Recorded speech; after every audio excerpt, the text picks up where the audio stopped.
शिक्षक को अपने कर्तव्य का हर हाल में निर्वहन करना चाहिए। शिक्षक दिवस के अवसर पर Murli Manohar town PG college के राजेंद्र प्रसाद सभागार में शिक्षक सम्मान कार्यक्रम तथा वर्तमान परिदृश्य में शिक्षक की भूमिका विषयक संगोष्ठी का आयोजन किया गया। कार्यक्रम का शुभारंभ प्राचार्य एवं वरिष्ठ शिक्षकों ने दीप प्रज्वलन कर किया। तत्पश्चात मां सरस्वती और महान शिक्षाविद डॉक्टर एस राधाकृष्णन के चित्र पर माल्यार्पण कर शिक्षकों एवं विद्यार्थियों ने अपनी श्रद्धांजलि अर्पित की। संगोष्ठी की शुरुआत हिंदी विभाग के आचार्य प्रोफेसर जैनिन पांडे के व्याख्यान से हुई। अपने व्याख्यान में उन्होंने ऐतिहासिक परिप्रेक्ष्य में शिक्षक की भूमिका की चर्चा की। वर्तमान परिदृश्य में शिक्षकों की कमतर हो रही भूमिका पर चिंता जताते उन्होंने कहा कि शिक्षकों को इसे बदलना होगा और इसके लिए उन्हें अधिक संवेदनशील, संवादधर्मी एवं अध्ययनशील होने की आवश्यकता है। विषय पर बोलते हुए हिंदी विभाग के अध्यक्ष प्रोफेसर अमलदार निहार ने कहा कि गुरु शिष्य हमेशा से एक दूसरे के पूरक हैं, संबल हैं। वे मिलकर कार्य करें तो दुनिया को बदलने की शक्ति रखते हैं। कॉलेज की छात्रा दिव्या चौबे ने बताया, लड़कियों को प्रायः खुद को अभिव्यक्त करने की आज़ादी नहीं मिलती। ऐसे में शिक्षक ही हमारी उम्मीद की किरण है। हम शिक्षकों के ऋण से कभी उबर नहीं सकते। अध्यक्ष ने उद्बोधन में पूर्व प्राचार्य ओपी सिंह ने कहा कि शिक्षक को अपने कर्तव्य का हर हाल में निर्वहन करना चाहिए, यही उनकी पूंजी है। कार्यक्रम का संचालन वनस्पति विज्ञान विभाग के अध्यक्ष प्रोफेसर निशा राघव ने किया। राष्ट्रीय सेवा योजना, राष्ट्रीय कैडेट कोर्स व रोवर्स रेंजर्स के विद्यार्थियों ने पूरे कार्यक्रम में सक्रिय भूमिका निभाई। सुनील सेन, संवाददाता, पीएमए लाइव समाचार की खास रिपोर्ट। जी चलिए, आज शिक्षक दिवस है और हम लोग सर्वपल्ली राधाकृष्णन जी का जन्मदिवस मना रहे हैं शिक्षक दिवस के रूप में।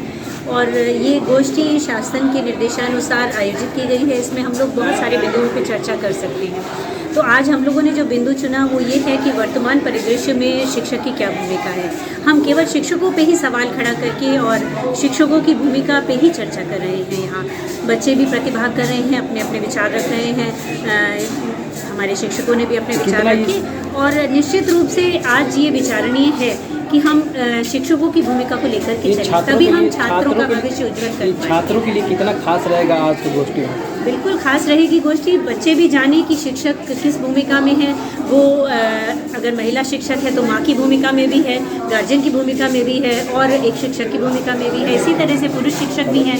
वो कहीं ना कहीं आपको एक अच्छा राह दिखाने का कार्य कर रही हैं। और जब तक बच्चे नहीं जुड़ेंगे अपने शिक्षकों से, तब तक शिक्षक अपनी भूमिका का निर्वहन कैसे करेंगे। Thank you.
सबका हो गया है। मेरा नाम लेफ्टिनेंट अखिलेश प्रसाद है। मैं सहायक एनसीसी अधिकारी 90 बलिया और श्री मुरली टाउन चालन में केमिस्ट्री डिपार्टमेंट में। सर, आज यहाँ पे विद्यालय प्रांगण में कैसा कार्यक्रम रखा गया है, क्या कुछ है आज? ये मेजर ध्यानचंद की जयंती 29 अगस्त को थी। उन्हीं की जयंती को मनाने के लिए 29 से 5 ये अक्टूबर तक ये कार्यक्रम चलने वाले हैं। तो उसी के क्रम में आज एक कार्यक्रम रखा गया है जिसका कहा कि fit body and fit mind. इसका उद्देश्य ये है कि जैसा आप जानते हैं कि मेजर ध्यानचंद जी का रोल आर्मी में था ही, साथ साथ देश के लिए उन्होंने खेला था। तो बच्चों में प्रोत्साहित करने के लिए, जो एनसीसी कैडेट्स को प्रोत्साहन करने के लिए कंपटीशन रहा कि साथ कि अपने बॉडी को फिट रखें, साथ साथ में देश के लिए भी समर्पित। Thank you.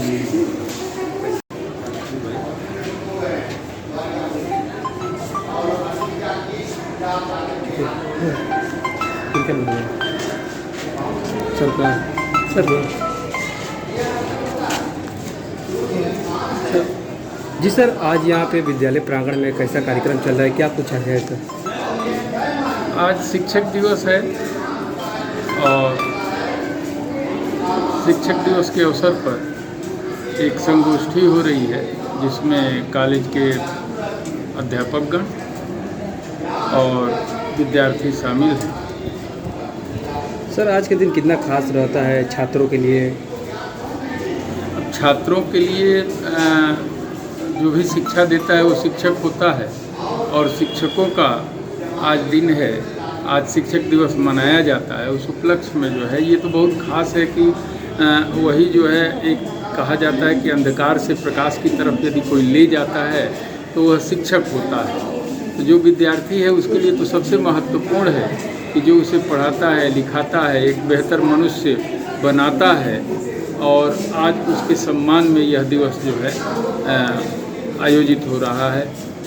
सर जिस तरह बात की जाए इस समय आधुनिक समय में, क्या लगता है कि शिक्षक कहीं ना कहीं सुरक्षित अपने आप को महसूस कर रहे हैं? नहीं, आज शिक्षक सुरक्षित तो बहुत नहीं महसूस कर रहा है। आज के दिन तो मैं यही कहूँगा समाज से।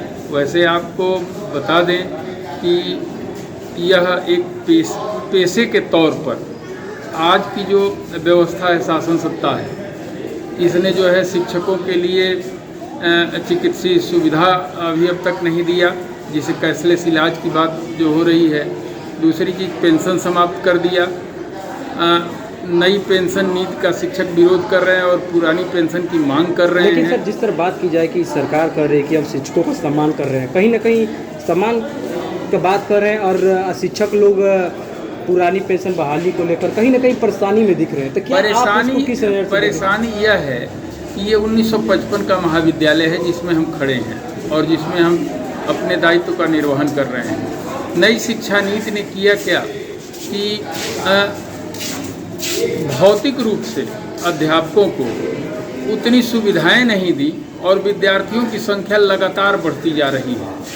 एक शिक्षक बहुत नई शिक्षा नीति के तहत एक शिक्षक बहुत बेहतर ढंग से 20 से अधिकतम 40 बच्चों को पढ़ा सकता है और हम 1500 के लगभग बच्चों को पढ़ाने के लिए विवश है एक शिक्षक। आप कल्पना कर सकते हैं कि शिक्षा में व्यय सबसे कम हो रहा है। इस सरकार से मांगा जा रहा है कि 10% कम से कम आप व्यय करो, तब यह विकसित भारत बनेगा और शिक्षक भी ठीक रहेगा, शिक्षार्थी भी ठीक रहेगा और देश का भविष्य कम से कम इन्हीं चीज़ों से जो है उज्जवल हो सकता है या एकमात्र यही रास्ता भी। लेकिन सर अध्यापक के लिए एक बात करना चाहूँगा, जैसे कि आज क्या ये हो रहा है कि आधा अधूरी जानकारी लेकर कोई भी अध्यापक बन जा रहा है, क्या इस पर भी कोई नाकाम सरकार? कोई ऐसी आधी अधूरी जानकारी लेकर के नहीं बन रहा है। हमारे जितने भी शिक्षक हैं सब योग्य हैं।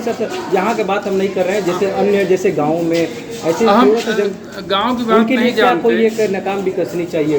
हम गांव की बात नहीं करते, हम करते हैं सिर्फ यह है कि बेसिक जो स्कूल हैं शिक्षा परिषद के द्वारा, माध्यमिक स्कूल हैं और शासकीय कॉलेज हैं और उसके बाद राजकीय महाविद्यालय हैं। ठीक, आप इसमें देख लीजिए इनकी नियुक्ति की जो प्रक्रिया है वह कई स्तरों से होकर के गुजरती है और पूरी प्रतियोगिता के बाद जो उसमें अव्वल आता है वह जो है उस पद को सुशोभित करता है।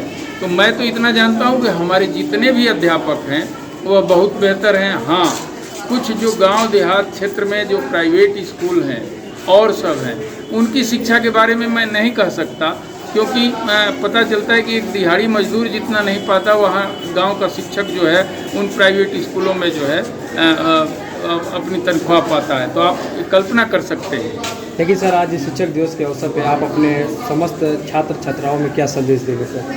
मैं सिर्फ इतना कहूँगा कि आप पढ़ो और सिर्फ पढ़ो। यह मौका ज़िंदगी में दोबारा नहीं मिलता है और बेहतर मनुष्य बनना है, बेहतर अधिकारी बनना है, बेहतर जो है देश का नागरिक बनना है, तो उसका एकमात्र रास्ता सिर्फ और सिर्फ पढ़ाई है, स्व अध्ययन है और इससे आसान काम इस धरती पर कुछ है नहीं। आप शेष जितने वक्त देखेंगे, जितने कार्य देखेंगे, पढ़ाई को छोड़ करके सारे कार्य क्रमशः कठिन होते जाते हैं। Thank you sir.